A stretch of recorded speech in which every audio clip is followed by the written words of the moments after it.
अब रुक करेंगे अंतिम खबर की ओर। दिल्ली के पूर्व डिप्टी सीएम मनीष सिसोदिया को अभी कुछ और दिन जेल में रहना होगा।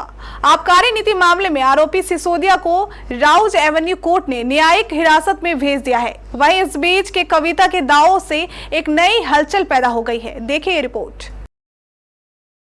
दिल्ली के पूर्व उप मुख्यमंत्री मनीष सिसोदिया की मुश्किलें और बढ़ गई हैं। दिल्ली की राउज एवेन्यू कोर्ट ने बुधवार को उन्हें 14 दिन की न्यायिक हिरासत में भेज दिया। इसका मतलब है कि शराब घोटाले में गिरफ्तार किए गए सिसोदिया को कम से कम 5 अप्रैल तक तिहाड़ जेल में ही रहना होगा।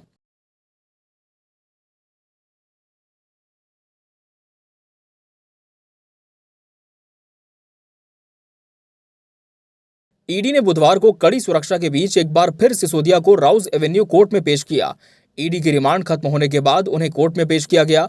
ईडी ने अदालत में कहा कि उनकी पूछताछ फिलहाल के लिए पूरी हो गई है, इसलिए दिल्ली के पूर्व उप मुख्यमंत्री मनीष सिसोदिया को न्यायिक हिरासत में भेज दिया जाए। अगर आगे पूछताछ की जरूरत होगी तो वो दोबारा सिसोदिया को रिमांड पर लेने के लिए याचिका दायर कर सकते हैं।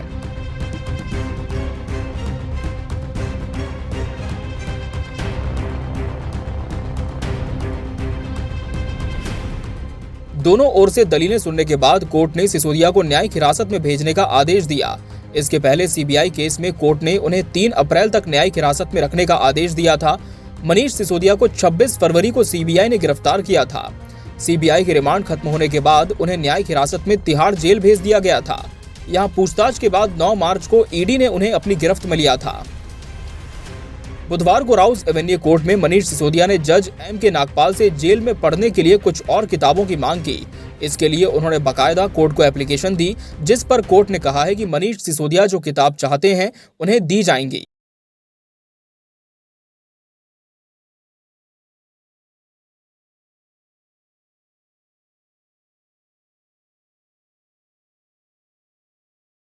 इसके पहले 21 मार्च को दिल्ली के पूर्व उप मुख्यमंत्री मनीष सिसोदिया ने आबकारी नीति से संबंधित धन शोधन मामले में जमानत के लिए अदालत का रुख किया, जिस पर अदालत ने प्रवर्तन निदेशालय से उनका रुख जानना चाहा। विशेष न्यायाधीश M.K. नागपाल ने ईडी को नोटिस जारी कर 25 मार्च तक जवाब देने का निर्देश दिया।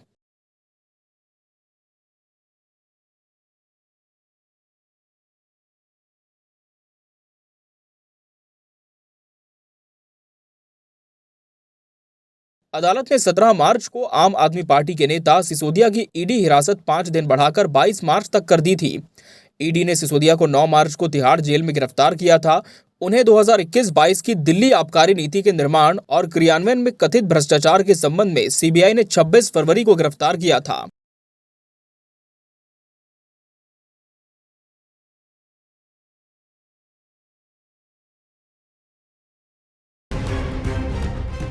तेलंगाना में सत्तारूढ़ भारत राष्ट्र समिति यानी बीआरएस के विधान परिषद सदस्य के कविता से प्रवर्तन निदेशालय ने तीसरे दिन मंगलवार को करीब 10 घंटे तक पूछताछ की थी। एजेंसी पर अपने खिलाफ आक्षेप लगाने का आरोप लगाते हुए कविता ने कहा कि वो इस तरह की कोई गलत धारणा खारिज करने के लिए फोन जमा कर रही हैं, जो एजेंसी कथित रूप से बनाने का प्रयास कर रही है।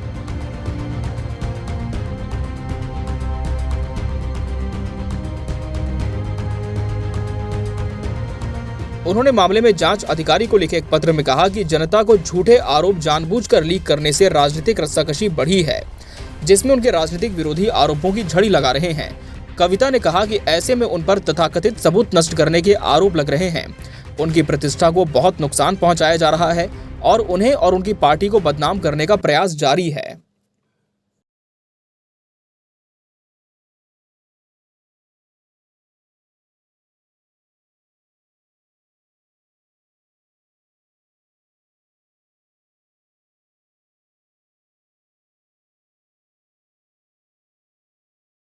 Bureau report, KBC news.